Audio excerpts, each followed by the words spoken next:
বন্ধুরা, আজকের গল্পে আপনাদের স্বাগত। তবে গল্প শুরু করার আগে কমেন্ট করে আমাদের অবশ্যই জানাবেন যে আপনারা আমাদের ভিডিওগুলি কোথা থেকে দেখছেন। আর হ্যাঁ, ভিডিওটি লাইক করতে এবং চ্যানেলটি সাবস্ক্রাইব করতে ভুলবেন না। আমার ননদ গত 2 বছর ধরে কোমায় ছিল। বিয়ের পর প্রথমবার যখন আমি তার সাথে দেখা করতে গেলাম, তখন তার সাথে দেখা করার পর আমার খুব অদ্ভুত লাগল।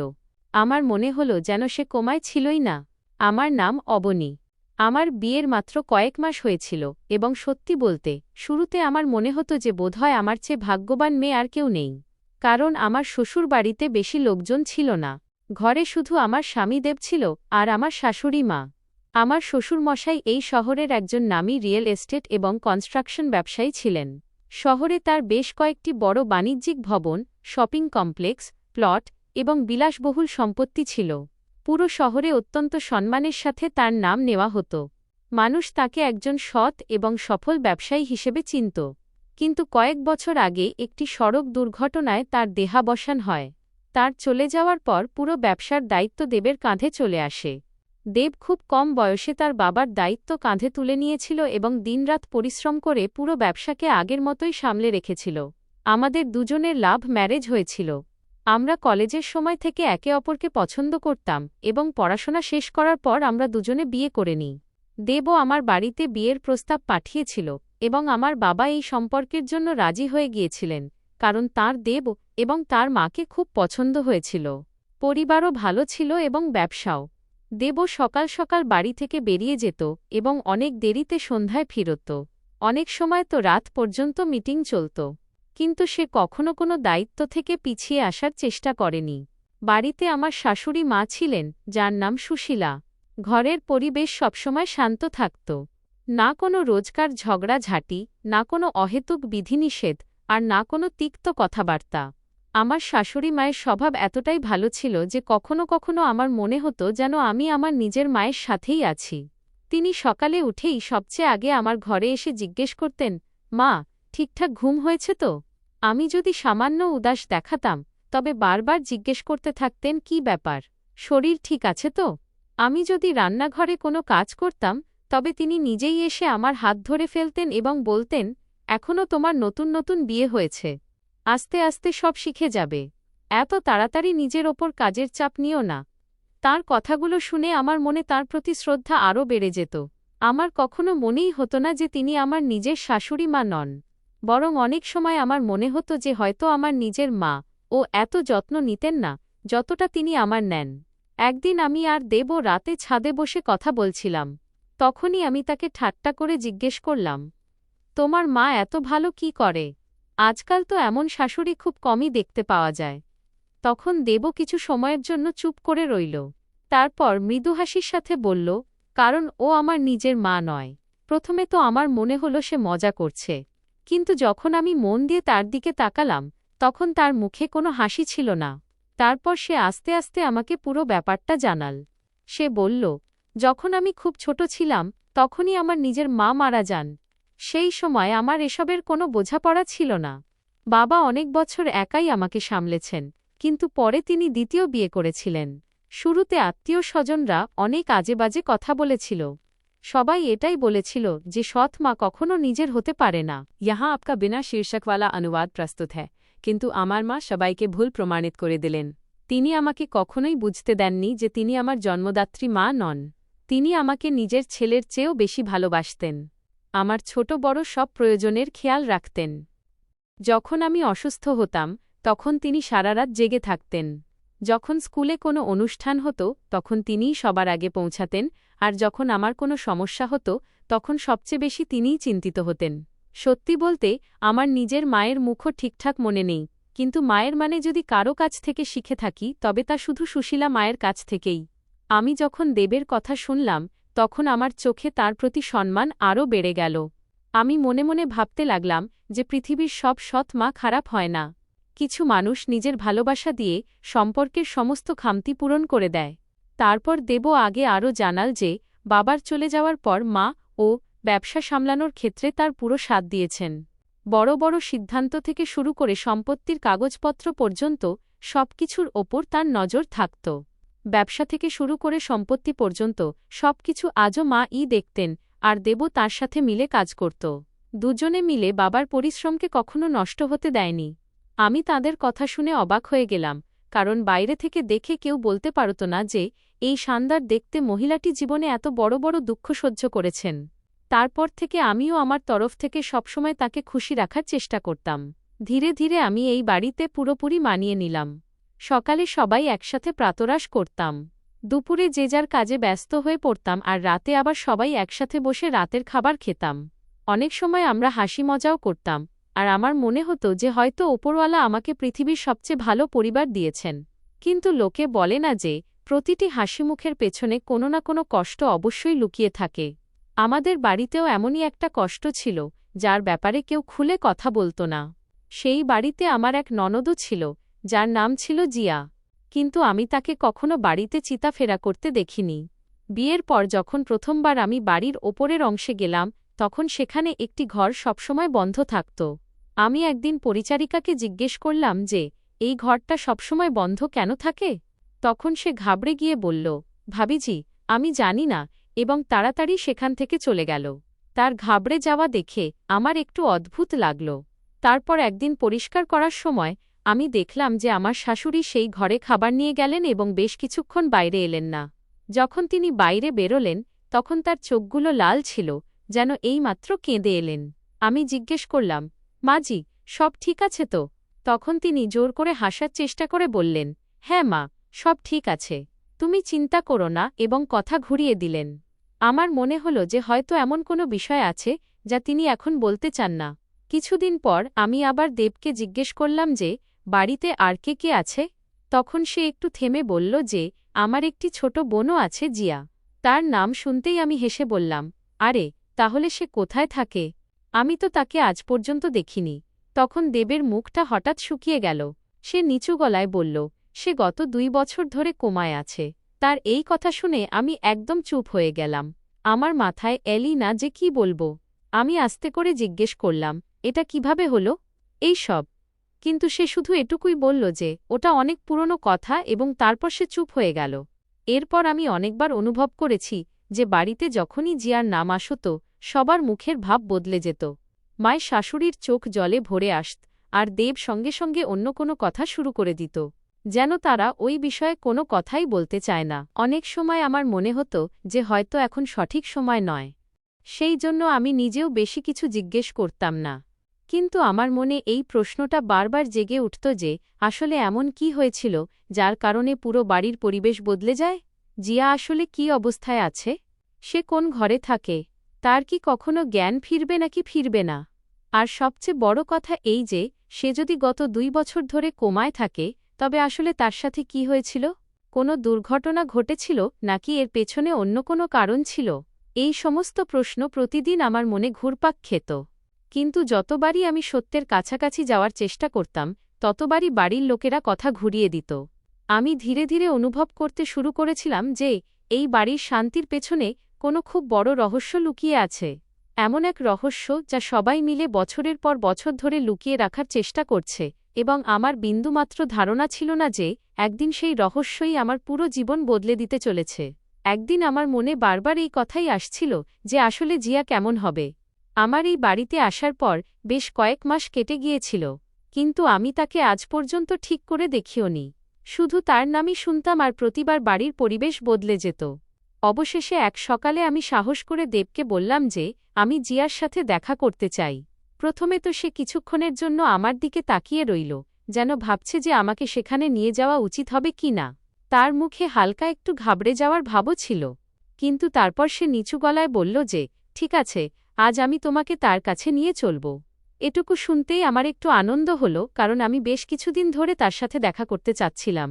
সেদিন দেব আমাকে নিজের সাথে হাসপাতালে নিয়ে গেল, যেখানে গত 2 বছর ধরে জিয়া ভর্তি ছিল। রাস্তা জুড়ে দেব খুব কম কথা বলল। সে পুরো রাস্তা চুপচাপ গাড়ি চালাতে থাকল, আর তার মুখে একটা অদ্ভুত উদাসীনতা পরিষ্কার দেখা যাচ্ছিল। আমি বুঝতে পারছিলাম যে নিজের বোনের এই অবস্থা দেখে তার কতটা কষ্ট হতো। কিছুক্ষণের মধ্যে আমরা হাসপাতালে পৌঁছালাম। ওটা শহরের খুব বড় এবং মহার্ঘ হাসপাতাল ছিল, যেখানে সব ধরনের আধুনিক সুযোগ সুবিধা উপস্থিত ছিল। দেব আমাকে সরাসরি সেই তলায় নিয়ে গেল যেখানে জিয়ার ঘর ছিল। যেমন যেমন আমরা সেই ঘরের কাছাকাছি পৌঁছাচ্ছিলাম, আমার হৃৎস্পন্দন দ্রুত হয়ে উঠছিল। অবশেষে দেব ঘরের দরজা খুলল এবং আমরা দুজনে ভেতরে চলে গেলাম। ঘরে পা রাখতেই আমার ওখানকার পরিবেশ খুব অদ্ভুত লাগল। ঘরে পুরোপুরি নীরবতা ছিল, শুধু মেশিনগুলোর হালকা আওয়াজ শোনা যাচ্ছিল।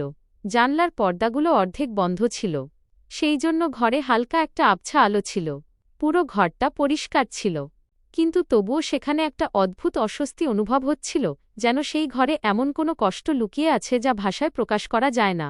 আমি ধীরে ধীরে জিয়ার বিছানার কাছে গেলাম। সে একদম শান্ত হয়ে শুয়েছিল।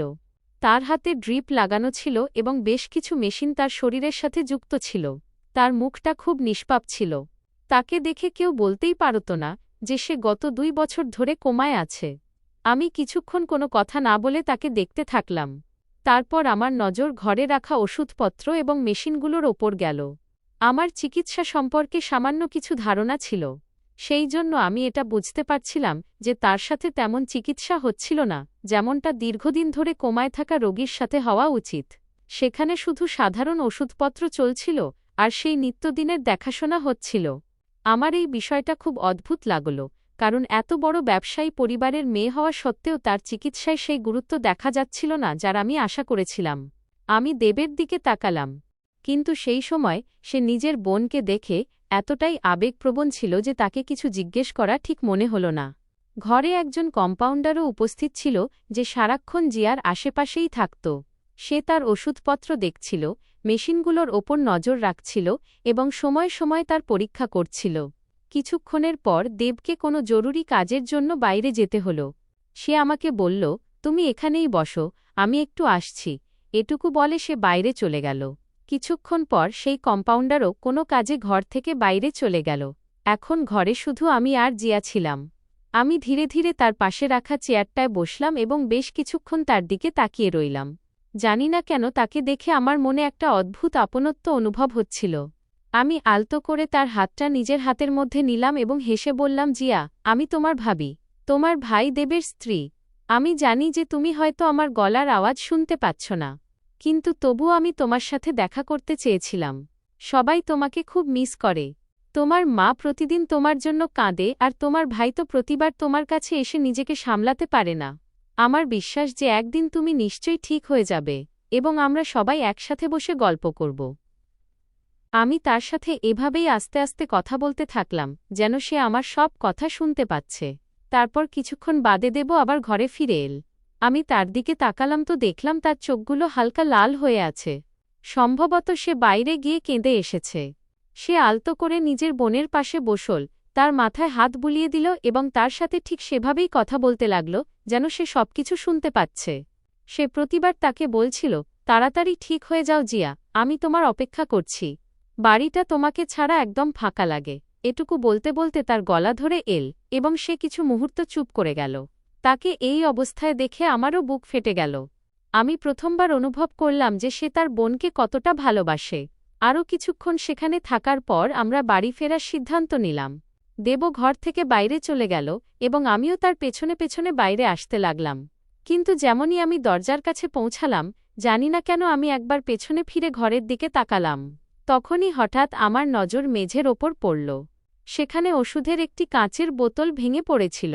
দেখে মনে হচ্ছিল যেন এইমাত্র ওটা কোনো উঁচু জায়গা থেকে পড়ে ভেঙে গেছে। আমি এক মুহূর্তের জন্য সেখানেই থমকে গেলাম। আমার মনে সঙ্গে সঙ্গে প্রশ্ন জাগল যে এই বোতলটা পড়ল কিভাবে? ঘরে তো এখন কেউ ছিলই না। জিয়া তো গত 2 বছর ধরে কোমায় আছে, সে তো নিজে থেকে নড়াচড়াও করতে পারে না। তাহলে এই বোতলটা শেষমেশ নিচে পড়ল কিভাবে? আমি আবার পুরো ঘরে চোখ বোলালাম। সবকিছু নিজের জায়গায় ঠিকঠাক ছিল। জানলা বন্ধ ছিল, পাখাটাও স্বাভাবিক চলছিল। কোথাও দেখে এমন মনে হচ্ছিল না যে হাওয়ার কারণে কিছু পড়েছে। আমি কিছু মুহূর্ত সেখানে দাঁড়িয়ে ভাবতে লাগলাম, কিন্তু আমার মাথায় কিছু আসছিল না। তখনই বাইরে থেকে একজন নার্স ঘরে ঢুকল। সম্ভবত সে প্রতিদিনের মতো ওষুধ পরিবর্তন করতে এসেছিল। আমি সঙ্গে সঙ্গে তাকে জিজ্ঞেস করলাম, সিস্টার, জিয়া কি কখনো জ্ঞান ফিরে পায় বা সে কি কখনো কোনো নড়াচড়া করেছে? নার্স আমার দিকে তাকাল এবং কোনো দ্বিধা ছাড়াই বলল, না ম্যাডাম, গত 2 বছরে সে কখনো কোনো নড়াচড়া করেনি। সে একদম আগের মতোই আছে, তার হাত পাও নড়ে না। একথা শুনতেই আমার মনের বিভ্রান্তি আরও বেড়ে গেল, কারণ সে যদি কখনো কোনো নড়াচড়া নাই করে থাকে, তবে এই কিছু সময় আগে ওই বোতলটা শেষমেশ নিচে কিভাবে পড়ে গেল? এই কথাটা আমার মাথায় বারবার ঘুরতে লাগল। আমি সেই সময় চুপচাপ ওখান থেকে বাইরে তো চলে এলাম, কিন্তু আমার মনে একটা অদ্ভুত সন্দেহের জন্ম হয়ে গিয়েছিল। আমার মনে হতে শুরু করেছিল যে এই পুরো ব্যাপারে এমন কিছু নিশ্চয়ই আছে যা সবার চোখের আড়ালে রাখা হচ্ছে, আর সম্ভবত জিয়ার অবস্থা ততটা সোজা নয় যতটা সবাই আমাকে দেখানোর চেষ্টা করছে। বাড়ি ফিরে আসার পরও আমার পুরো ধ্যান ওই কথাটার ওপরেই আটকে ছিল। ওষুধের সেই বোতলটা শেষমেশ নিজের থেকে নিচে পড়ল কিভাবে? আমি যত বেশি এই নিয়ে ভাবতাম, তত বেশি আমার মনে হতো যে সেখানে কিছু না কিছু নিশ্চয়ই আড়ালে রাখা হচ্ছে। আমার মনে পড়ল যে দেবও একবার বলেছিল, যখন থেকে জিয়া কোমায় গেছে তখন থেকে মা-ই তার সমস্ত দায়িত্ব সামলাচ্ছেন। তিনিই প্রতিদিন হাসপাতালে যান, ডাক্তারদের সাথে কথা বলেন, তার ওষুধপত্রের খেয়াল রাখেন, আর তার চিকিৎসা সংক্রান্ত প্রতিটি সিদ্ধান্তও তিনিই নেন। সেই জন্য আমার মনে হল যে যদি কাউকে এই কথা জানানো উচিত, তবে সবার আগে মাকেই জানানো উচিত। হয়তো তারও মনে হবে যে জিয়ার অবস্থায় কোনো পরিবর্তন আসছে, আর যদি সত্যিই এমনটা হয়ে থাকে, তবে তিনি ডাক্তারদের সাথে এই বিষয়ে কথা বলবেন। এসব ভেবেই আমি তার ঘরে গেলাম। সেই সময় তিনি কিছু ফাইল দেখছিলেন। সম্ভবত ব্যবসা সংক্রান্ত কোনো কাজ ছিল। তিনি আমাকে দেখলেন এবং হেসে বললেন, এসো মা, বসো। আমি তার পাশে গিয়ে বসলাম এবং ধীরে ধীরে তাকে পুরো কথাটা বলতে লাগলাম। আমি বললাম, মাজি, আজ যখন আমি জিয়ার সাথে দেখা করতে গিয়েছিলাম তখন আমার সেখানে কেমন যেন একটা অদ্ভুত অনুভূতি হল। তার চিকিৎসাও আমার তেমন মনে হল না, যেমনটা কোমায় থাকা রোগীর হওয়া উচিত। আর যখন আমি ঘর থেকে বাইরে বেরোচ্ছিলাম, তখনই হঠাৎ পেছন থেকে কাঁচের বোতল পড়ার শব্দ এলো। আমি পেছনে ফিরে তাকালাম তো দেখলাম বোতলটা মেঝেতে ভেঙে পড়ে আছে। আমি বুঝতে পারলাম না যে ওটা পড়ল কিভাবে, কারণ ঘরে সেই সময় কেউ ছিলই না। আমার এমন মনে হচ্ছে যে হয়তো জিয়ার অবস্থা আগের মতো নেই। হয়তো তার শরীরে কোনো নড়াচড়া হতে শুরু করেছে। হয়তো তার জ্ঞানও ফিরে আসতে পারে। আমি নিজের কথা শেষও করতে পারিনি যে হঠাৎ মাজির মুখের রং বদলে গেল। কিছু মুহূর্ত আগে যে মুখটা একদম শান্ত ছিল, তার ওপর হঠাৎ রাগ পরিষ্কার ফুটে উঠল। তিনি আমার দিকে এমন চোখে তাকালেন যেন আমার কথা শুনে তার খুব খারাপ লেগেছে। আমি অবাক হয়ে গেলাম, কারণ আমার মনে হয়েছিল যে এটা শুনে তিনি খুশি হবেন, কিন্তু তার মুখে খুশির বদলে অসন্তোষ ছিল। তিনি চড়া গলায় বললেন, অবনী, আমার কথা মন দিয়ে শোনো। আজকের পর তুমি আর হাসপাতালে যাবে না এবং জিয়ার সাথে দেখা করার চেষ্টাও করবে না। তার এই কথা শুনে আমি পুরোপুরি স্তম্ভিত হয়ে গেলাম। আমি আস্তে করে জিজ্ঞেস করলাম, কিন্তু মাজি কেন? যদি সত্যিই তার অবস্থার উন্নতি হতে থাকে, তবে আমাদের ডাক্তারদের সাথে কথা বলা উচিত তো। তিনি আমার কথা মাঝপথেই থামিয়ে দিয়ে বললেন, আমি যা বলেছি ঠিক সেটাই হবে। এই বিষয়ে আগে আর কোনো কথা হবে না। এটুকু বলে তিনি উঠলেন এবং ঘর থেকে বাইরে চলে গেলেন। আমি ওখানেই বসে রইলাম। আমার মাথায় আসছিলই না যে কেন তিনি এমন ব্যবহার করলেন। তিনি যদি সত্যিই জিয়াকে ততটাই ভালোবাসেন যতটা দেব আমাকে বলেছিল, তবে তার এই কথা শুনে খুশি হওয়া উচিত ছিল। আখিরকার তিনি তো সবসময় তার দেখাশোনা করেন, রোজই হাসপাতালে যান, ডাক্তারদের সাথে কথা বলেন। তাহলে আমার কথা শুনতেই তিনি এত চিন্তিত আর রেগে গেলেন কেন? এই প্রশ্নটা আমার মনে বারবার ঘুরপাক খেতে লাগল। সেই রাতে আমি নিজের ঘরে শুয়েছিলাম ঠিকই, কিন্তু আমার বিন্দুমাত্র ঘুম আসছিল না। বারবার সেই একই কথা আমার মাথায় ঘুরপাক খাচ্ছিল। সত্যিই কি জিয়ার অবস্থায় কোনো পরিবর্তন এসেছে?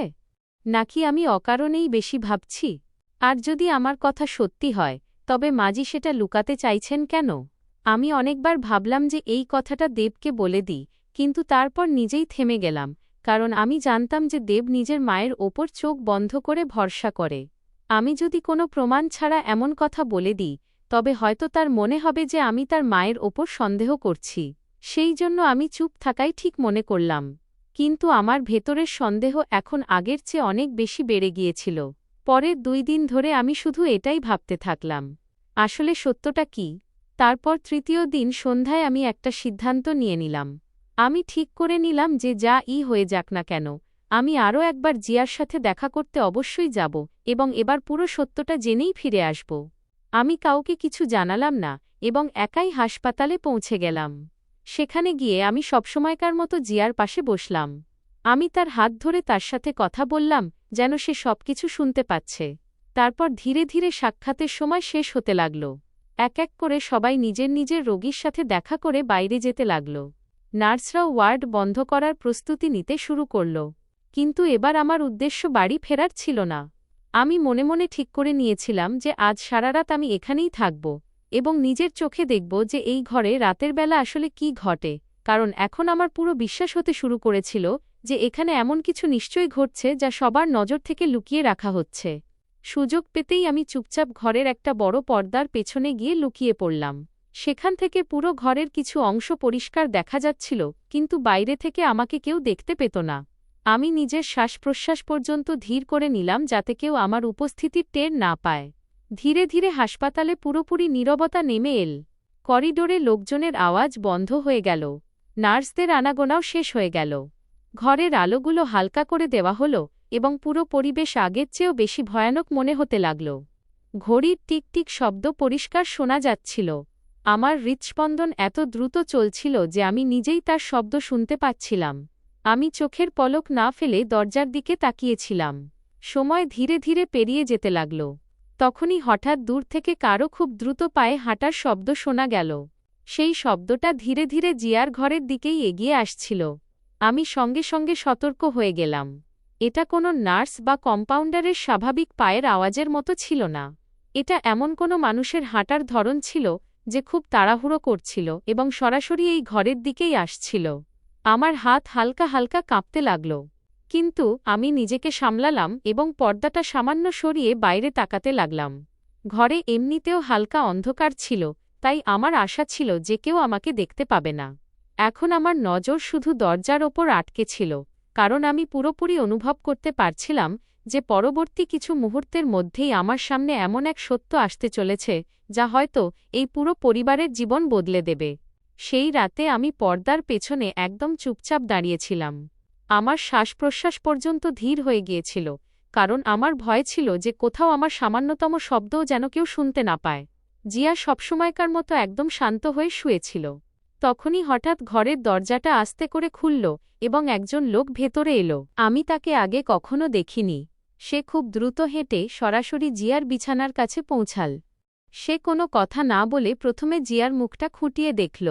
তারপর তার হাত ও পায়ের দিকে তাকাল, যেন সে পরীক্ষা করছিল যে তার শরীরে কোনো নড়াচড়া হচ্ছে কি না। তারপর সে সঙ্গে সঙ্গে বাইরে দাঁড়িয়ে থাকা নার্সকে ভেতরে ডাকল।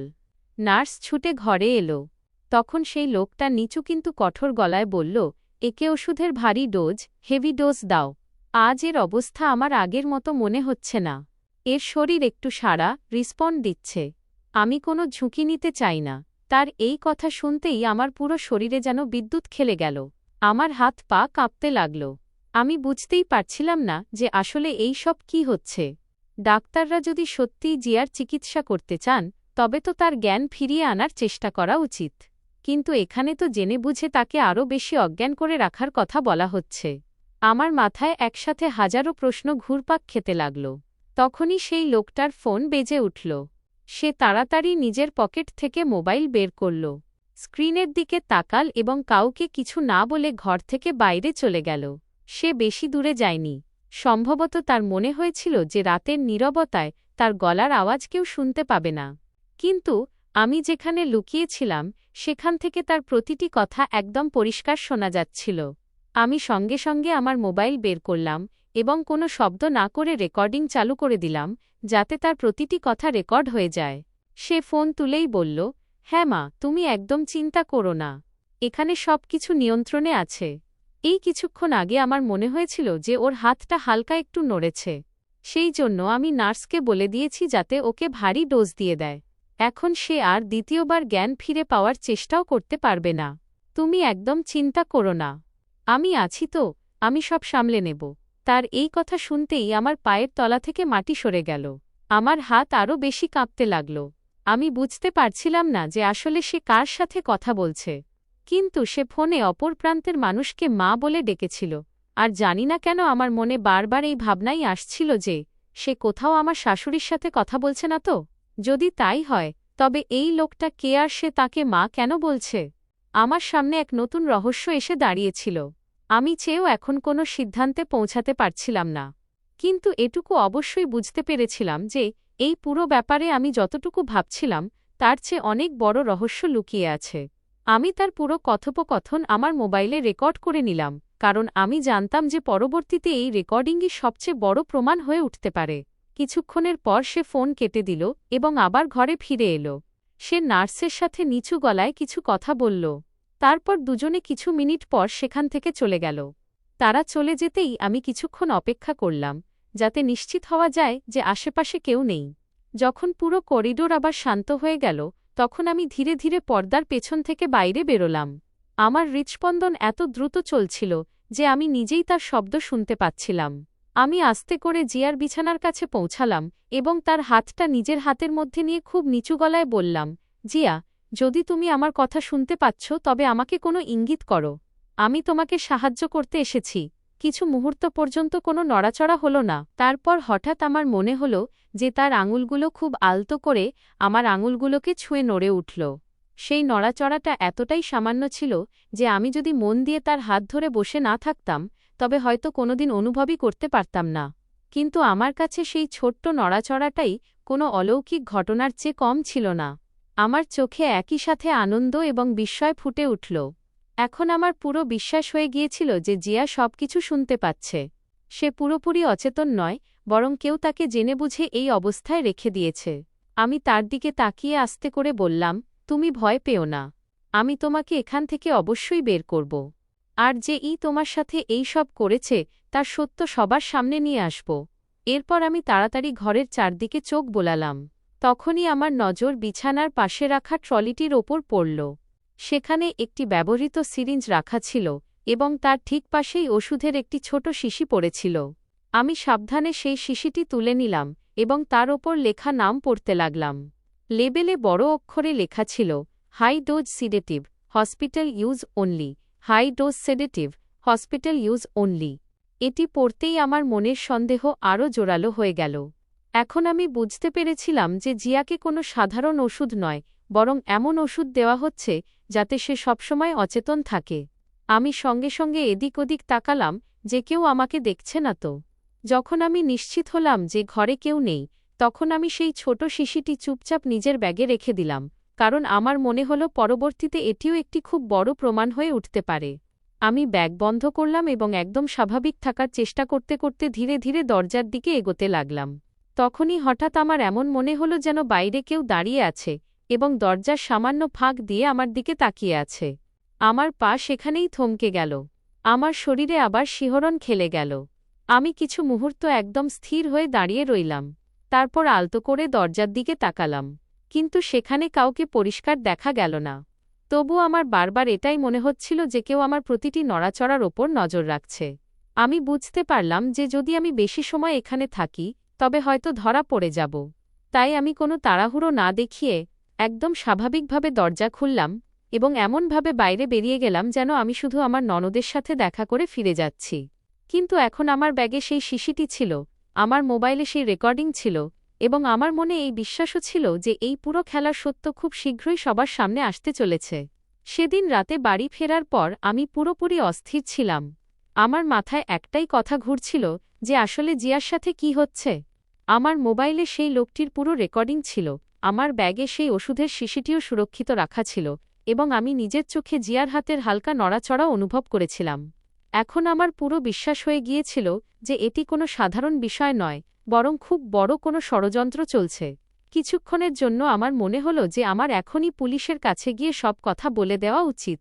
কিন্তু পরের মুহূর্তেই আমি নিজেকে থামালাম, কারণ আমার কাছে এখনও এত প্রমাণ ছিল না যে কারও ওপর সরাসরি অভিযোগ আনতে পারি। অপর প্রান্তের মানুষগুলো যদি সত্যিই এত চতুর হয়ে থাকে যে 2 বছর ধরে কাউকে জোরপূর্বক কোমায় থাকার মতো অবস্থায় রেখে দিতে পারে, তবে তারা প্রমাণ মুছে ফেলতেও বেশি সময় নেবে না। আমি মনে মনে সিদ্ধান্ত নিলাম যে তাড়াহুড়ো করাটাই সবচেয়ে বড় ভুল হবে। প্রথমে আমাকে এই পুরো বিষয়ের এক-একটি পরত খুলতে হবে। প্রতিটি ছোট বড় বিষয় বুঝতে হবে এবং নিশ্চিত প্রমাণ সংগ্রহ করতে হবে। তারপরেই আমি কোনো বড় পদক্ষেপ নেব। একথা ভেবেই আমি পরের দিন থেকে বাড়িতে একদম সেভাবেই থাকতে শুরু করলাম যেভাবে আগে থাকতাম। আমি সবার সাথে হেসে কথা বলতাম। আমার শাশুড়ির সাথে আগের মতোই সম্মানের সাথে আচরণ করতাম। দেবের সাথেও একদম স্বাভাবিক ব্যবহার করতাম, যাতে কেউ আমার মনে চলতে থাকা কথার বিন্দুমাত্র সন্দেহ না করতে পারে। আমি চাইছিলাম না যে কেউ এটা জানতে পারুক যে আমি এখন সত্যের খুব কাছাকাছি পৌঁছে গেছি। কিন্তু বাইরে থেকে হাসিখুশি থাকা, আমি ভেতরে ভেতরে প্রতি মুহূর্তে সতর্ক থাকতে শুরু করেছিলাম। এখন আমি বাড়ির প্রতিটি ছোট বড় বিষয়ের ওপর নজর দিতে লাগলাম। কে কার সাথে কখন কথা বলে, কে কখন হাসপাতালে যায়, কার ফোন আসে এবং কে কোন কথায় ঘাবড়ে যায়। আমি সবকিছু চুপচাপ লক্ষ্য করতে শুরু করেছিলাম, কারণ আমার মনে হতে শুরু করেছিল যে এই পুরো খেলার সত্য কোথাও না কোথাও এই ছোট ছোট বিষয়গুলোর মধ্যেই লুকিয়ে আছে। আমার নিজের পরিবারও এখন এই পৃথিবীতে ছিল না। আমি আমার বাবা মায়ের একমাত্র মেয়ে ছিলাম। যখন আমি খুব ছোট ছিলাম তখনই আমার মায়ের মৃত্যু হয়েছিল, আর আমার বিয়ের কিছু সময় পর আমার বাবাও এই পৃথিবী ছেড়ে চলে যান। তার চলে যাওয়ার পর আমি একদম একা হয়ে গিয়েছিলাম। সেই জন্য এখন আমার কাছে এমন কেউ ছিল না যাকে আমি মন খুলে নিজের সমস্যার কথা বলতে পারি। কিন্তু তখনই আমার বাবার সবচেয়ে পুরনো বন্ধু অমিত আঙ্কেলের কথা মনে পড়ল। ছোটবেলা থেকে আমি তাকে অনেকবার আমাদের বাড়িতে আসতে যেতে দেখেছি। বাবা তার ওপর খুব ভরসা করতেন। অমিত আঙ্কেল পেশায় একজন অত্যন্ত অভিজ্ঞ ফৌজদারি অপরাধমূলক মামলার আইনজীবী ছিলেন। তিনি নিজের কর্মজীবনে অনেক বড় এবং কঠিন মামলা লড়েছেন, আর তার পরিচিতি ছিল এমন একজন আইনজীবী হিসাবে যিনি নিশ্চিত প্রমাণ ছাড়া কখনো কোনো পদক্ষেপ নিতেন না। আমার মনে হল যে এই সময়ে যদি কেউ আমাকে সঠিক সাহায্য করতে পারেন, তবে তিনি একমাত্র তিনিই। পরের দিনই আমি কাউকে কিছু না জানিয়ে তার সাথে দেখা করার সিদ্ধান্ত নিলাম। আমি সরাসরি তার দপ্তরে অফিসে পৌঁছালাম। তিনি আমাকে দেখামাত্রই চিনে ফেললেন এবং আদর করে বসতে বললেন। তারপর তিনি জিজ্ঞেস করলেন, মা, সব ঠিক আছে তো? তুমি হঠাৎ এখানে কিভাবে? আমি তার সামনে বসেই নিজেকে সামলানোর চেষ্টা করলাম। কিন্তু আমার মনে জমে থাকা ভয় এবং অস্থিরতা এখন আর বেশি সময় আটকে থাকল না। আমি শুরু থেকে শেষ পর্যন্ত তাকে পুরো ঘটনাটি বিস্তারিতভাবে জানিয়ে দিলাম। আমি তাকে বললাম যে আমার ননদ জিয়া গত 2 বছর ধরে কোমায় আছে, কিন্তু আমার তার চিকিৎসার ওপর প্রথম থেকেই সন্দেহ ছিল। তারপর আমি তাকে সেই রাতের পুরো ঘটনাটি জানালাম যখন আমি হাসপাতালে লুকিয়েছিলাম। আমি বললাম যে কিভাবে একজন লোক এলো এবং সে নার্সকে জিয়াকে ভারী ডোজ দেওয়ার কথা বলল।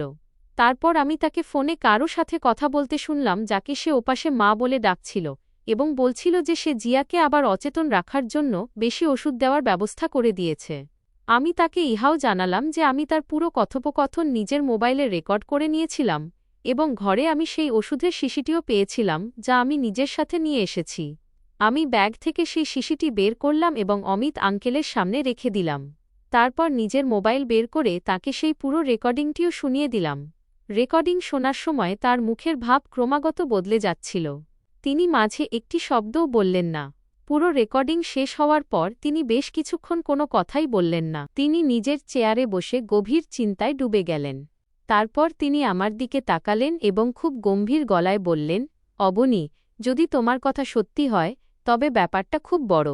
কিন্তু শুধু সন্দেহের ভিত্তিতে পুলিশের কাছে যাওয়া ঠিক হবে না, কারণ অপর প্রান্তের মানুষগুলো সহজেই এটা বলতে পারে যে তুমি ভুল বুঝছ।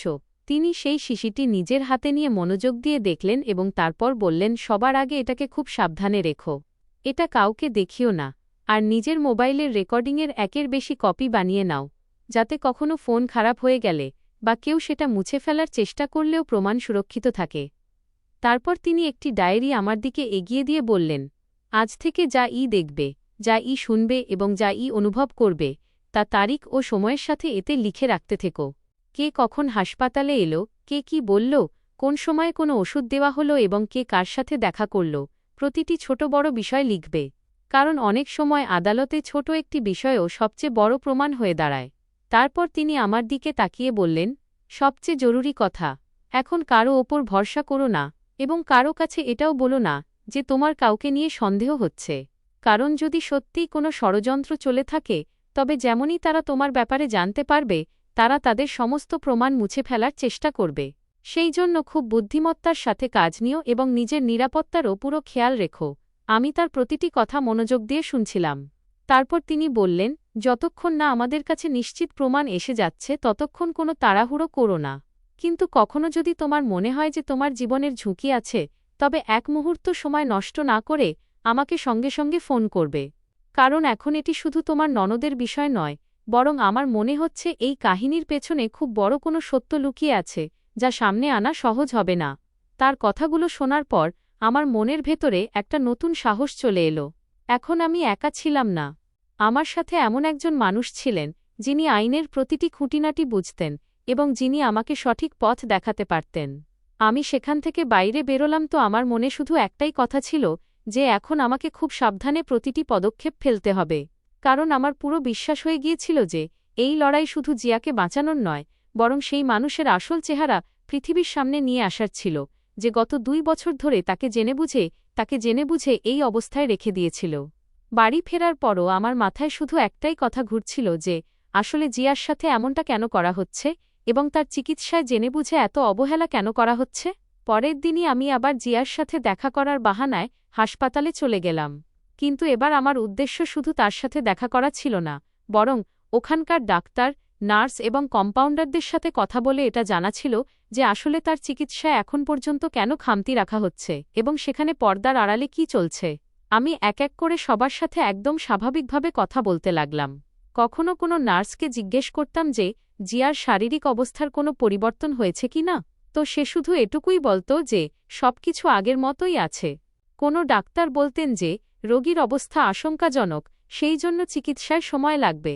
কিন্তু আমি তাদের উত্তরের মধ্যে সত্যতা কম এবং এড়িয়ে যাওয়ার চেষ্টা বেশি দেখতে পাচ্ছিলাম। আমি বুঝে গিয়েছিলাম যে এভাবে সরাসরি প্রশ্ন করা ঠিক হবে না, কারণ আমার শাশুড়ি প্রতি সপ্তাহে হাসপাতালে আসতেন, ডাক্তারদের সাথে দেখা করতেন এবং পুরো কর্মীবৃন্দ, স্টাফ তাকে খুব ভালো করে চিনত। আমি যদি বেশি জিজ্ঞাসাবাদ করতাম তবে হতে পারত যে সেই মুহূর্তেই আমার শাশুড়ির কাছে এই খবর পৌঁছে যেত। সেই জন্য আমি সিদ্ধান্ত নিলাম যে আমাকে এমন কোনো মানুষের বিশ্বাস অর্জন করতে হবে যে সৎ হবে এবং কোনো ভয় ছাড়া আমাকে সত্যটা বলতে পারবে। কিন্তু সেদিন আমি হাসপাতাল থেকে কোনো বিশেষ তথ্য পেলাম না এবং আমি চুপচাপ বাড়ি ফিরে এলাম। যেমনই আমি বাড়ির ভেতরে গেলাম, আমি দেখলাম যে দেব এবং আমার শাশুড়ি ড্রয়িং রুমে বসে নিজেদের মধ্যে কথা বলছেন। আমাকে দেখা মাত্রই আমার শাশুড়ি হেসে বললেন, আরে মা, তুমি এসে গেছ, চলো, ভালোই হলো, আমরা দুজনে তোমারই অপেক্ষা করছিলাম, এসো বসো, একসাথে প্রাতরাশ করি। তারপর তিনি আমাকে জিজ্ঞেস করলেন, কোথায় গিয়েছিলে তুমি? আমি একদম স্বাভাবিক গলায় বললাম, কোথাও না, জাস্ট জিয়ার সাথে দেখা করতে হাসপাতালে গিয়েছিলাম। আমার কথা শুনে তিনি বললেন, আচ্ছা চলো এখন একসাথে বসে খাবার খাওয়া যাক। তার মুখে সেই পুরনো হাসিটাই ছিল, কিন্তু এখন আমার তার প্রতিটি হাসির পেছনে কোনো না কোনো রহস্য লুকিয়ে আছে বলে মনে হতে লাগল। আমরা 3 জন একসাথে বসে খাবার খেলাম। পুরোটা সময় আমি একদম স্বাভাবিক আচরণ করতে থাকলাম, যাতে কেউ আমার মনে চলতে থাকা কথার বিন্দুমাত্র আঁচ না পায়। রাতে খাবার খাওয়ার পর আমরা সবাই নিজের ঘরে চলে গেলাম। আমি বিছানায় শুয়েছিলাম ঠিকই, কিন্তু আমার চোখে ঘুম একদমই ছিল না। আমি বারবার এটাই ভাবছিলাম যে এখন আমার দেবকে সমস্ত সত্যটা বলে দেওয়া উচিত। আখিরকার সে তো আমার স্বামী ছিল, তার সবকিছু জানার অধিকার ছিল। কিন্তু পরের মুহূর্তেই আমার মনে ভয় চলে আসত যে যদি সে আমার কথা বিশ্বাস না করে তবে কি হবে। সে যদি গিয়ে তার মায়ের কাছে সবকিছু বলে দেয়, তবে অপর প্রান্তের মানুষগুলো আরও বেশি সতর্ক হয়ে যাবে। বেশ কিছুক্ষণ ভাবার পর আমি সিদ্ধান্ত নিলাম যে সকাল হতেই আমি দেবকে সবকিছু বলে দেব। এখন আর দেরি করা ঠিক হবে না। কিন্তু সম্ভবত ভাগ্যের অন্য কিছুই মঞ্জুর ছিল। আমি কি জানতাম যে সেই রাতটাই দেবের জীবনের শেষ রাত হবে। সকালে যখন আমার চোখ খুলল তখন সবকিছু একদম স্বাভাবিক লাগছিল। দেব তৈরি হয়ে ওয়াশরুমে গেল। আমি রান্নাঘরে তার জন্য চা বানাচ্ছিলাম। তখনই হঠাৎ আমার কোনো কিছুর জোরে পড়ে যাওয়ার শব্দ শোনা গেল। আমি ছুটে বাইরে এলাম তো দেখলাম দেব ওয়াশরুম থেকে বেরোতেই মেঝেতে পড়ে আছে। তার মুখটা পুরোপুরি ফ্যাকাশে হয়ে গিয়েছিল। আমি চিৎকার করে কাঁদতে লাগলাম। আমার শাশুড়িও ছুটে সেখানে চলে এলেন। আমরা দুজনে তাকে তোলার চেষ্টা করলাম, কিন্তু সে একদম অচেতন ছিল। আমি সঙ্গে সঙ্গে অ্যাম্বুলেন্স ডাকলাম এবং আমরা তাকে হাসপাতালে নিয়ে গেলাম। ডাক্তাররা তাকে সঙ্গে সঙ্গে ইমার্জেন্সিতে নিয়ে গেলেন। আমি বাইরে দাঁড়িয়ে ওপরওয়ালার কাছে শুধু একটাই প্রার্থনা করছিলাম যে কোনোভাবে যেন দেব ঠিক হয়ে যায়। কিন্তু কিছুক্ষণের পর ডাক্তার বাইরে এলেন এবং খুব দুঃখী গলায় বললেন যে আমরা দুঃখিত, কিন্তু হার্ট অ্যাটাকটা খুব গুরুতর ছিল, আমরা তাকে বাঁচাতে পারলাম না। এটুকু শুনতেই যেন আমার পুরো পৃথিবী ধ্বংস হয়ে গেল। আমার পায়ের তলা থেকে মাটি সরে গেল। আমি কিছুই বুঝতে পারছিলাম না। আমি ওখানেই মেঝের ওপর বসে ফুঁপিয়ে ফুঁপিয়ে কাঁদতে লাগলাম। আমার বিশ্বাসই হচ্ছিল না যে মানুষটা কিছু মিনিট আগেও আমার সামনে ছিল সে এখন আর এই পৃথিবীতে নেই। কিছুদিন পর দেবের শেষকৃত্য সম্পন্ন হয়ে গেল। পুরো বাড়ি শোকে ডুবে গেল। আমিও বেশ কয়েকদিন ধরে গভীর মানসিক আঘাতে অসাড় হয়ে রইলাম, কিন্তু ধীরে ধীরে আমি নিজেকে সামলালাম, কারণ এখন আমার মনে হতে শুরু করেছিল যে আমি যদি ভেঙে পড়ি তবে জিয়ার সাথে ঘটা সত্যের সন্ধান কোনোদিন পাওয়া যাবে না। আমি আমার শাশুড়ির ওপর আগের চেয়েও বেশি নজর রাখতে শুরু করলাম। আমি অনেকবার তাকে ফোনে কারো সাথে খুব নিচু গলায় কথা বলতে দেখেছি, কিন্তু যেমনই আমি তার কাছে পৌঁছাতাম তিনি সঙ্গে সঙ্গে ফোন কেটে দিতেন। আমি বুঝতে পারছিলাম না যে তিনি আসলে কার সাথে এত লুকিয়ে কথা বলছেন। একদিন আমার শাশুড়ি কোনো কাজে বাড়ির বাইরে গেলেন। আমার মনে হল এটাই সঠিক সুযোগ। যেমনই আমি পুরোপুরি নিশ্চিত হলাম যে তিনি বাড়িতে নেই, আমি পুরো বাড়ি তল্লাশি করতে শুরু করলাম। প্রথমে আমি ড্রয়িং রুম দেখলাম, তারপর স্টোর রুম, তারপর বাকি সব ঘর, কিন্তু আমি কোথাও কিছু পেলাম না। অবশেষে আমি তার আলমারির কাছে পৌঁছালাম। আমি আস্তে করে আলমারি খুললাম তো দেখলাম ওপরের খোপে একটি ছোট মেডিকেল বক্স রাখা আছে। আমি সাবধানে ওটা নিচে নামালাম। তার ভেতরে অনেক রকমের ওষুধ সুন্দরভাবে সাজিয়ে রাখা ছিল। তখনই আমার নজর একটি ছোট শিশির ওপর পড়ল। তার ওপর বড় অক্ষরে লেখা ছিল কার্ডিওভ্যাক্স, কার্ডিওভ্যাক্স। নিচে লাল রঙে একটি সতর্ক বার্তাও লেখা ছিল, ডাক্তারের পরামর্শ এবং নজরদারিতে ব্যবহারের জন্য। এই ওষুধের ব্যবহার কেবল বিশেষজ্ঞ ডাক্তারের তত্ত্বাবধানেই করা হোক। এটি পড়তেই আমার মনের অস্থিরতা আরও বেড়ে গেল। আমি বুঝতেই পারছিলাম না যে আমার শাশুড়ি এমন ওষুধ নিজের ঘরে লুকিয়ে কেন রাখছিলেন। আমি সেই শিশিটি মনোযোগ দিয়ে দেখলাম, তারপর কোনো কিছু এদিক ওদিক না করে আবার ঠিক সেই জায়গায় রেখে দিলাম। কিন্তু তার আগে আমি নিজের মোবাইলে তার একটি ছবি তুলে নিলাম, যাতে প্রয়োজন পড়লে ওটা আমার কাজে আসতে পারে। সেই মুহূর্তে আমি প্রথমবার পুরোপুরি নিশ্চিত হলাম যে এই বাড়িতে খুব বড় কোনো রহস্য লুকিয়ে আছে, এবং সম্ভবত জিয়ার সাথে যা কিছু ঘটেছিল তার সম্পর্কও এই ওষুধের সাথেই হতে পারে। আমি সেই সময় অমিত আঙ্কেলের কাছে পৌঁছালাম এবং তাকে সমস্ত কথা জানিয়ে দিলাম। তিনি আমার পুরো কথা খুব মনোযোগ দিয়ে শুনলেন। তারপর বললেন, যদি আমাদের সত্য পর্যন্ত পৌঁছাতে হয় তবে এই ওষুধের পরীক্ষা করাতে হবে।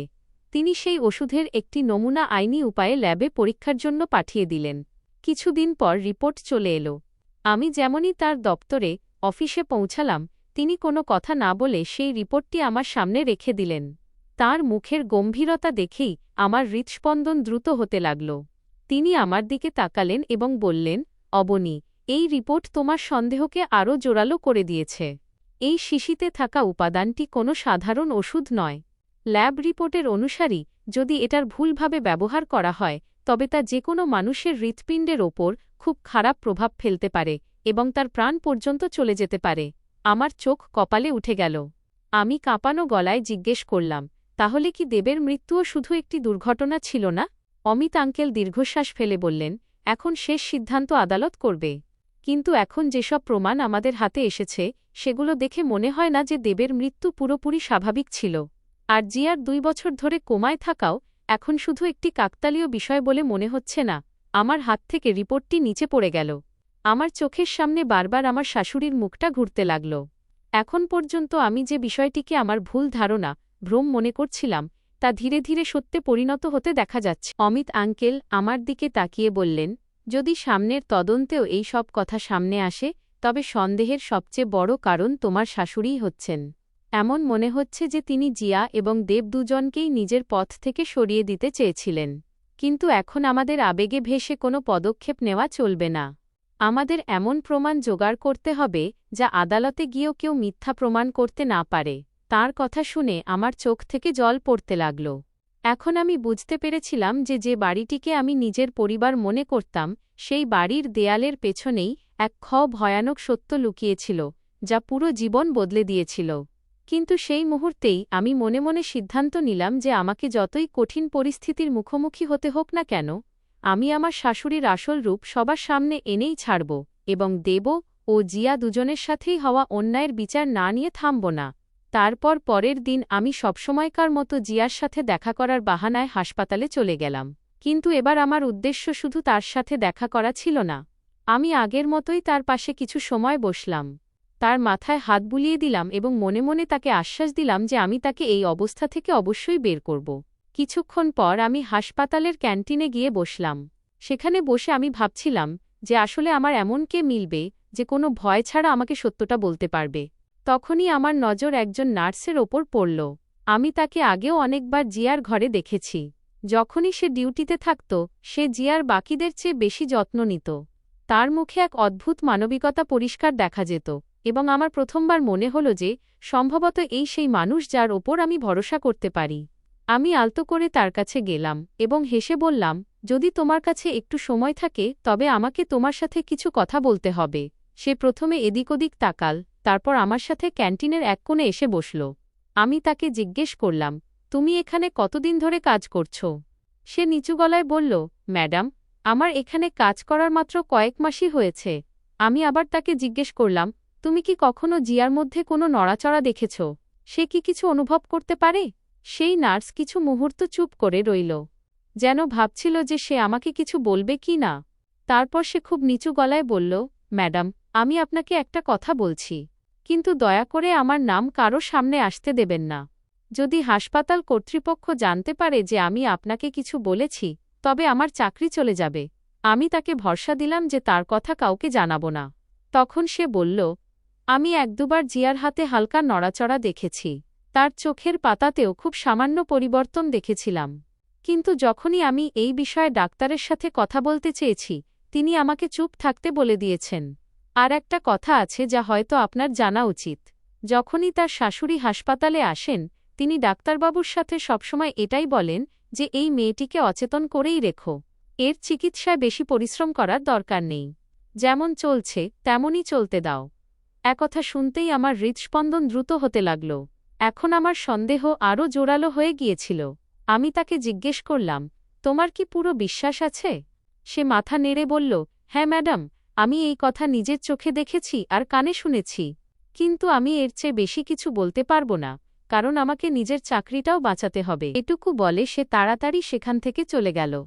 আমি বেশ কিছুক্ষণ ওখানেই বসে রইলাম। এখন আমার সামনে আরও একটি বড় সত্য এসে গিয়েছিল। সেই সন্ধ্যায় আমি সরাসরি অমিত আঙ্কেলের কাছে পৌঁছালাম এবং তাকে নার্সের বলা প্রতিটি কথা জানিয়ে দিলাম। আমার পুরো কথা শোনার পর অমিত আঙ্কেল কিছুক্ষণ ভাবতে লাগলেন। তারপর হঠাৎ তার মুখে হালকা একটু হাসি ফুটে উঠল এবং তিনি বললেন, অবনী, সম্ভবত এখন আমাদের কাছে একটা রাস্তা আছে। আমার একজন খুব পুরনো বন্ধু আছেন, আরভ মেহরা। তিনি শহরের সবচেয়ে অভিজ্ঞ নিউরোলজিস্ট, স্নায়ুরোগ বিশেষজ্ঞ। গত বেশ কয়েক বছর ধরে কোমা এবং মস্তিষ্ক সংক্রান্ত জটিল রোগের চিকিৎসা করছেন। আমি তার সাথে অনেক মামলায় কাজ করেছি। আমার মনে হয় আমাদের একবার জিয়াকে অবশ্যই তাকে দেখানো উচিত। হতে পারে যে এখন পর্যন্ত তার চিকিৎসা সঠিক উপায়ে করা হয়নি। আমি এখনই তার সাথে কথা বলছি। যদি তিনি রাজি হয়ে যান, তবে আমরা কাউকে কোনো সন্দেহ করতে না দিয়ে তাকে হাসপাতালে নিয়ে যাব। তার কথা শুনে আমার ভেতরে আবার আশা জেগে উঠল। পরের দিনই অমিত আঙ্কেল ডাক্তার আরভ মেহরাকে নিজের সাথে নিয়ে হাসপাতালে পৌঁছালেন। আমি আগে থেকেই জিয়ার ঘরের বাইরে তাদের অপেক্ষা করছিলাম। সেদিন ভাগ্যও আমাদের সাথে ছিল, কারণ আমরা যখন পৌঁছালাম তখন হাসপাতালের প্রধান ডাক্তার বাইরে গিয়েছিলেন। কম্পাউন্ডারও সেখানে ছিল না এবং ডিউটিতে শুধু সেই বিশ্বস্ত নার্সটিই উপস্থিত ছিল। সে আমাদের সাহায্য করল এবং কাউকে না জানিয়ে ডাক্তারবাবুকে জিয়ার ঘর পর্যন্ত নিয়ে গেল। ডাক্তার আরভ মেহরা ঘরের ভেতরে গেলেন এবং সবার আগে তিনি গত 2 বছরের সমস্ত মেডিকেল ফাইল মনোযোগ দিয়ে পড়তে শুরু করলেন। তিনি প্রতিটি রিপোর্ট, প্রতিটি পরীক্ষা এবং প্রতিটি ওষুধের রেকর্ড খুব খুঁটিয়ে দেখলেন। তারপর তিনি জিয়ার চোখের মনির প্রতিক্রিয়া পরীক্ষা করলেন। তার হাত পায়ের নড়াচড়া দেখলেন, শরীরের রিফ্লেক্স পরীক্ষা করলেন এবং মেশিনে চলতে থাকা সমস্ত রিডিং মনোযোগ দিয়ে দেখলেন। তারপর তিনি নার্সের কাছ থেকে গত কয়েক মাসের ওষুধের রেকর্ড আনিয়ে নিলেন এবং ডাক্তারদের লেখা নোটসগুলোও পড়লেন। তার কিছু বিষয় প্রথম থেকেই অদ্ভুত লাগতে শুরু করেছিল। তিনি জিয়ার বর্তমান অবস্থার সঠিক হদিস পাওয়ার জন্য সঙ্গে সঙ্গে কিছু নতুন নিউরোলজিক্যাল টেস্ট এবং স্ক্যান করানোর পরামর্শ দিলেন। প্রায় 1 ঘণ্টা ধরে তিনি ক্রমাগত জিয়ার পরীক্ষা করতে থাকলেন। আমি আর অমিত আঙ্কেল ঘরের বাইরে দাঁড়িয়ে অধীর আগ্রহে তার অপেক্ষা করতে লাগলাম। অবশেষে ঘরের দরজা খুলল এবং ডাক্তার আরভ মেহরা বাইরে এলেন। এবার তার মুখে আগের মতো গম্ভীরতা ছিল না, বরং হালকা এক আশার আলো দেখা যাচ্ছিল। তিনি আমার দিকে তাকালেন এবং বললেন, অবনী, আমি জিয়ার পুরো পরীক্ষা করে নিয়েছি। আমি তোমাকে কোনো মিথ্যা সান্ত্বনা দিতে চাই না, কিন্তু আমার মতে এখনও আশা বাকি আছে। আমি তার পরীক্ষায় এমন অনেক সংকেত পেয়েছি যা বলে যে তার মস্তিষ্ক পুরোপুরি নিষ্ক্রিয় হয়ে যায়নি। যদি এখন থেকে তার সঠিক চিকিৎসা শুরু করা যায়, তাকে অকারণে বেশি অচেতন রাখার ওষুধগুলো বন্ধ করা যায়, তার নিয়মিত পর্যবেক্ষণ হয় এবং পরবর্তী রিপোর্ট অনুযায়ী চিকিৎসা করা হয়, তবে তার ঠিক হওয়ার সম্ভাবনা এখনও রয়েছে। তার কথা শুনে যেন আমার প্রাণ ফিরে এলো। আমি কাঁপানো গলায় জিজ্ঞেস করলাম, ডাক্তারবাবু, সত্যিই কি জিয়া একদিন চোখ খুলতে পারবে? ডাক্তারবাবু হালকা হেসে বললেন, আশা সবসময় থাকে, আরে এই মামলায় সেই আশা এখনও শেষ হয়ে যায়নি। আমি বলতে পারব না যে সে কতদিনে পুরোপুরি ঠিক হবে, কিন্তু এটুকু অবশ্যই বলতে পারি যে এই রোগীকে কখনো লাইলাজ, নিরাময় অযোগ্য মনে করে ছেড়ে দেওয়াটা সঠিক সিদ্ধান্ত ছিল না। গত 2 বছরে এই প্রথম কোনো ডাক্তার আমাদের সির্ফ নিরাশা नहीं বলকি উম্মিদ ভি দি থি।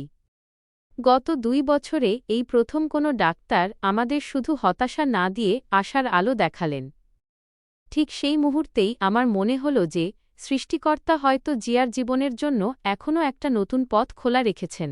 আমি মনে মনে তখনই সিদ্ধান্ত নিয়ে নিলাম যে আমাকে যত কঠিন পরিস্থিতির মুখোমুখি হতে হোক না কেন, আমার শাশুড়ি আমার পথে যতই বাধা সৃষ্টি করার চেষ্টা করুক না কেন, কিন্তু এখন আমি জিয়ার সঠিক চিকিৎসা করিয়েই ছাড়ব।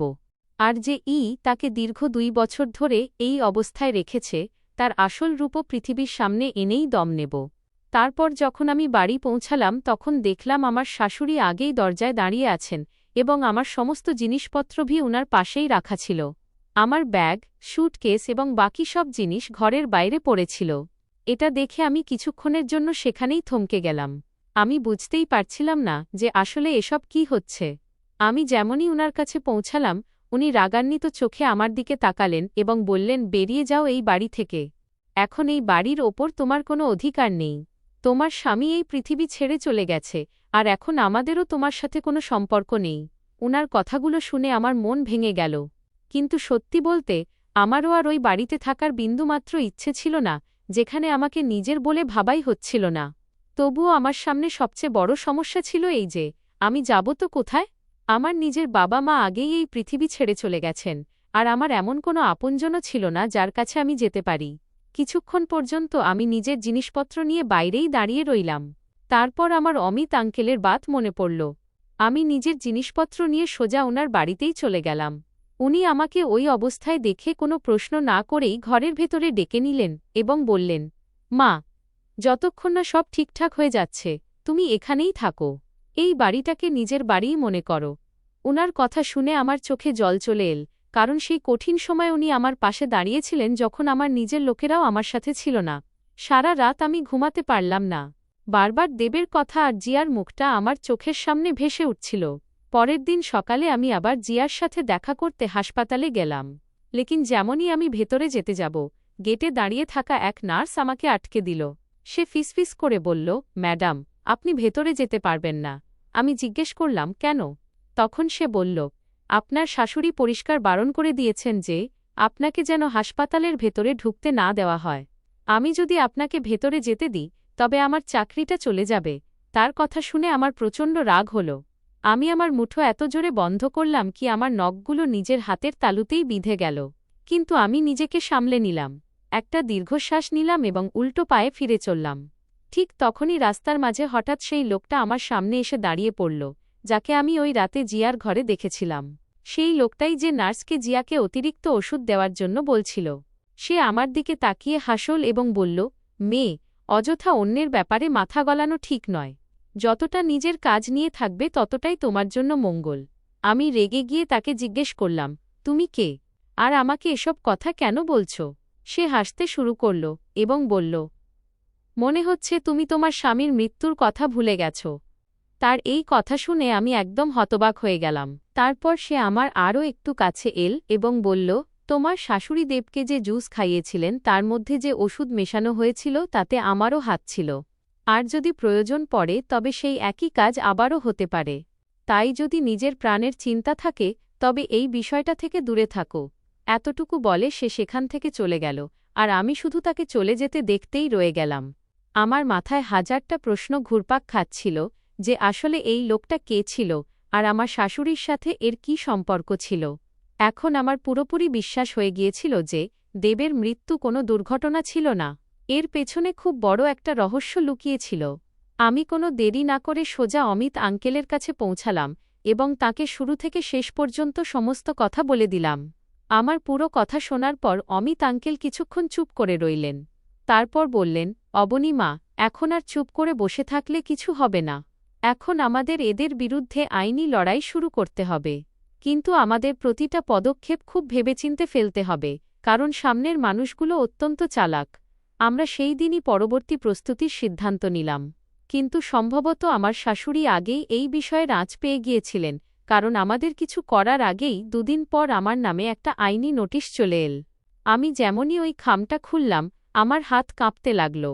তাতে লেখা ছিল যে আমি আমার শাশুড়ি সুশীলা দেবীর ওপর মিথ্যে অভিযোগ লাগাচ্ছি, তাকে বারবার হেনস্থা করছি এবং নিজের স্বামীদেবের সম্পত্তিতে ভাগ নেওয়ার জন্য তার ওপর চাপ সৃষ্টি করছি।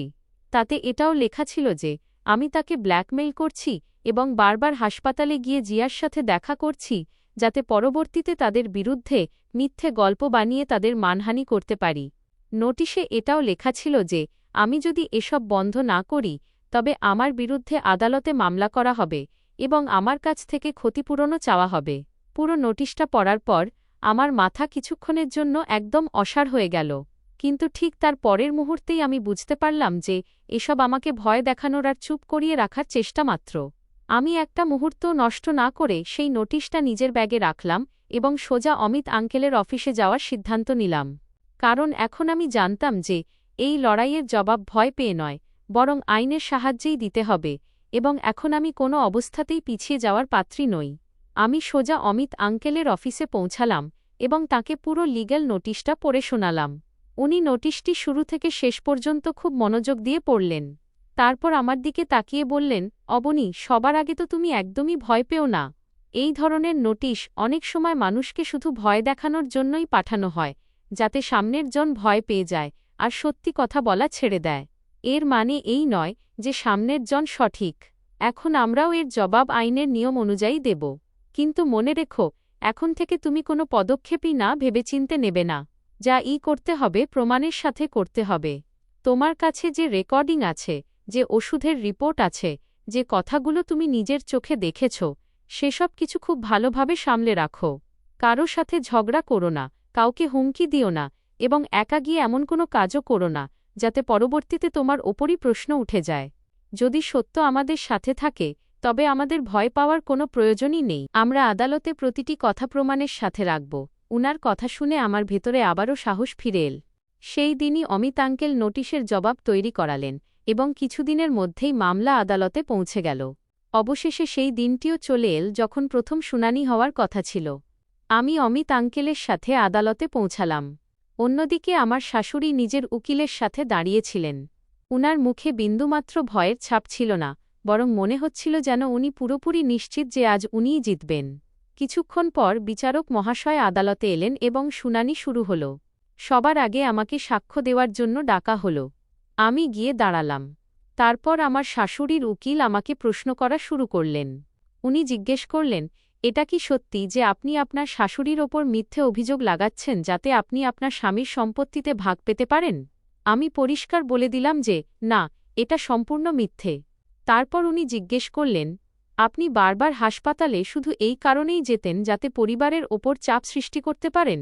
আমি বললাম, না, আমি শুধু আমার ননদ জিয়ার সাথে দেখা করতে যেতাম, কারণ আমার দৃঢ় বিশ্বাস যে ওর চিকিৎসা সঠিকভাবে হচ্ছে না, আর যদি ওর ঠিকমতো চিকিৎসা করানো হয় তবে ও সুস্থ হয়ে উঠতে পারে। উনি আবার জিজ্ঞেস করলেন, আপনার কাছে এই কথার কোনো প্রমাণ আছে? আমি বললাম, বর্তমানে আমার কাছে এমন কিছু প্রমাণ আছে যা সঠিক সময় এলে আমি আদালতের সামনে পেশ করব।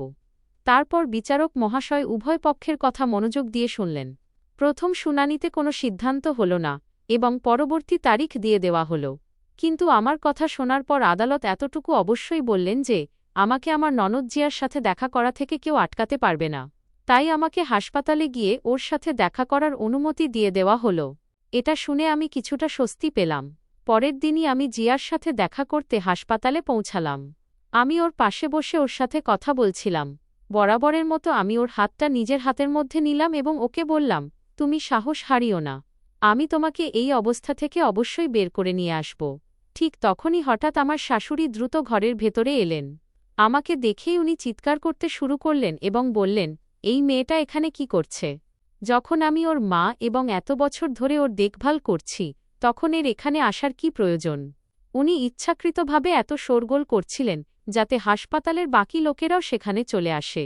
কিন্তু উনি এটা জানতেন না যে ঘরে থাকা সিসিটিভি ক্যামেরায় উনার প্রতিটি আচরণ রেকর্ড হচ্ছিল এবং আমিও নিজের মোবাইলের রেকর্ডার আগেই চালু করে রেখেছিলাম। তারপর উনি এমন একটা কাজ করলেন যা দেখে আমি হতবাক হয়ে গেলাম। উনি জিয়ার কাছে গেলেন এবং ওর হাত ধরে নিজের নখগুলো ওর হাতের তালুতে খুব জোরে গেঁথে দিতে লাগলেন, যেন উনি এটা দেখতে চাইছিলেন যে জিয়ার জ্ঞান ফিরছে কি না। কিন্তু জিয়া একদম শান্ত হয়ে পড়ে রইল এবং সে কোনো নড়াচড়া করল না। আমার শাশুড়ি স্বস্তির নিঃশ্বাস ফেললেন এবং আলতো করে ওর কানের কাছে ঝুঁকে বললেন, তুমি এইভাবেই অজ্ঞান হয়ে পড়ে থাকো, তবেই সবার জন্য ভালো। উনার এই কথাটাও আমার মোবাইলে রেকর্ড হয়ে গেল। তখনই হট্টগোল শুনে এক নার্স ঘরের ভেতরে চলে এল। সে জিজ্ঞেস করল, ম্যাডাম, এখানে কি হয়েছে? আপনি এত চিৎকার কেন করছেন? আমার শাশুড়ি সাথে সাথে নিজের রূপ বদলে বললেন, কিছু না, আমি তো শুধু আমার মেয়েকে দেখতে এসেছিলাম। আমার ওকে নিয়ে খুব চিন্তা হয়। নার্স জিয়াকে দেখল এবং বলল, এখনও তো উনার অবস্থা আগের মতোই আছে। এটা শুনতেই আমার শাশুড়ি জিয়ার দিকে তাকালেন এবং খুব নিচু গলায় বললেন, ভালোই হয়েছে, এখনও অজ্ঞান হয়ে আছে। তোর কখনো কিছু মনে পড়বে না। এতটুকু বলে উনি সেখান থেকে বাইরে চলে গেলেন। অথচ উনার এই পুরো কথাটাই আমার মোবাইলে রেকর্ড হয়ে গিয়েছিল। এখন আমার হাতে আরও একটা বড় প্রমাণ চলে এসেছিল। তারপর উনি সেখান থেকে চলে গেলেন এবং আমি কিছুক্ষণ জিয়ার পাশে বসে রইলাম। এরপর আমিও বাড়ি ফিরে এলাম। এখন আমার কাছে আমার শাশুড়ির বিরুদ্ধে এমন বেশ কিছু প্রমাণ ছিল যা থেকে আমার পুরো ভরসা হয়ে গিয়েছিল যে একদিন সত্যি সবার সামনে অবশ্যই আসবে। কিছুদিন পর দ্বিতীয় শুনানির দিনও চলে এল। আমি অমিত আঙ্কেলের সাথে আদালতে পৌঁছালাম। এইবার অমিত আঙ্কেল একে একে সমস্ত প্রমাণ বিচারক মহাশয়ের সামনে রেখে দিলেন। উনি আমার করা রেকর্ডিং দেখালেন, মেডিকেল রিপোর্ট দেখালেন এবং বাকি সমস্ত কাগজপত্রও আদালতে পেশ করলেন। উভয় পক্ষের উকিলরাই নিজ নিজ বক্তব্য রাখলেন। সবকিছু মনোযোগ দিয়ে শোনার পর বিচারক মহাশয় বললেন যে এই মুহূর্তে সবচেয়ে জরুরি বিষয় হল জিয়ার প্রাণ এবং তার সঠিক চিকিৎসা। তাই ডাক্তারদের একটি আলাদা টিম জিয়ার পুনরায় পরীক্ষা করবে এবং তার রিপোর্ট সরাসরি আদালতে জমা দেওয়া হবে। উনি এটাও বললেন যে আমাকে জিয়ার সাথে দেখা করা থেকে কেউ আটকাতে পারবে না এবং যদি কেউ এমনটা করে তবে তার বিরুদ্ধেও আইনি ব্যবস্থা নেওয়া হবে। বিচারক মহাশয়ের কথা শুনে আমার প্রথমবার মনে হল যে এখন জিয়া সঠিক চিকিৎসা পাবে এবং সত্যিটাও ধীরে ধীরে সবার সামনে চলে আসবে। আদালত থেকে বেরিয়েই আমি অমিত আঙ্কেলের সাথে কথা বললাম এবং তার সাহায্যে অন্য ডাক্তারদের টিমকে আবারও হাসপাতালে ডেকে পাঠালাম। ডাক্তাররা জিয়ার পুনরায় পরীক্ষা সম্পন্ন করলেন, তার সমস্ত পুরনো কাগজপত্র দেখলেন এবং তারপর তার সঠিক চিকিৎসা শুরু করে দিলেন। আমি প্রতিদিন হাসপাতালে গিয়ে ওর পাশে বসতাম, ওর সাথে কথা বলতাম, ওর হাত ধরে ওকে সাহস দিতাম এবং সৃষ্টিকর্তার কাছে শুধু এই প্রার্থনাই করতাম যাতে ও তাড়াতাড়ি সুস্থ হয়ে ওঠে। ধীরে ধীরে চিকিৎসার প্রভাব দেখা যেতে লাগল এবং একদিন হঠাৎ জিয়ার আঙুলগুলো হালকা নড়ে উঠল। এটা দেখে ডাক্তাররাও খুশি হয়ে গেলেন। আরও কিছুদিন কাটলে ও ধীরে ধীরে নিজের চোখ মেলল। আমি ঠিক ওর পাশেই বসেছিলাম। ও খুব কষ্ট করে আমার দিকে তাকাল এবং খুব ক্ষীণ কণ্ঠে শুধু একটা শব্দ বলল, ভাবি। ওর মুখ থেকে এই শব্দটা শুনতেই আমার চোখ থেকে জল বেরিয়ে এল। আমি সঙ্গে সঙ্গে ওর হাতটা ধরে নিলাম এবং বললাম, এখন তুমি একদম ঠিক হয়ে যাবে। আমি তোমাকে কখনো কিছু হতে দেব না। কিছুক্ষণ পর ও আমাকে ইশারায় নিজের ঘরের দেওয়ালে থাকা ঘড়িটার দিকে তাকাতে বলল। আমি প্রথমে বুঝতে পারলাম না, তাই ও আবারও আলতো করে ইশারা করল। আমি সেখানে গেলাম এবং ঘড়ির পেছনে হাত দিতেই সেখানে একটা খুব ছোট গোপন ক্যামেরা লুকানো ছিল। ওটা এতটাই ছোট ছিল যে কারো নজর ওটার ওপর যেত না। আমি ওটা বের করে নিজের কাছে রেখে দিলাম। তারপর জিয়া ধীরে ধীরে আমাকে পুরো সত্যটা বলতে শুরু করল। ও বলল, ভাবি, এই ক্যামেরার মধ্যে খুব বড় একটা সত্যিবন্দী হয়ে আছে। আমি জ্ঞান হারানোর আগেই এটাকে লুকিয়ে রেখেছিলাম। এতে মায়ের সমস্ত কীর্তিকলাপ রেকর্ড করা আছে এবং এই প্রমাণগুলোই প্রমাণ করবে যে এতগুলো বছর ধরে আসলে কি ঘটে আসছিল। তারপর ও জানাল যে ওর বাবার মৃত্যু কোনো সাধারণ সড়ক দুর্ঘটনা ছিল না। উনার সবসময় সন্দেহ ছিল যে এর পেছনেও খুব বড় একটা রহস্য লুকিয়ে আছে। একদিন ও বাড়ির কিছু মানুষকে কথা বলতে শুনে নিয়েছিল। সেদিন বাড়ি থেকে ওর ভাই বাইরে গিয়েছিল এবং ও নিজের ঘরের দিকে যাচ্ছিল। তখনই ও দেখল যে ওর মা দুজন লোকের সাথে ফিসফিস করে কথা বলছেন। ও লুকিয়ে তাদের কথা শুনতে লাগল। তখনই ওর কানে এমন কিছু কথা এল যা শুনে ওর পায়ের তলার মাটি সরে গেল। ও দেখল যে ওর সৎ মা দুজন ছেলের সাথে ঘরে বসে কথা বলছেন। ওনারা হাসছিলেন এবং বলছিলেন যে যেভাবে এই দুজনের বাবাকে রাস্তা থেকে সরানো হয়েছে ঠিক সেভাবেই এই দুই ভাইবোনকেও সরিয়ে দেব। তখন মা বললেন, এখনই নয়, এখন একটু অপেক্ষা করো।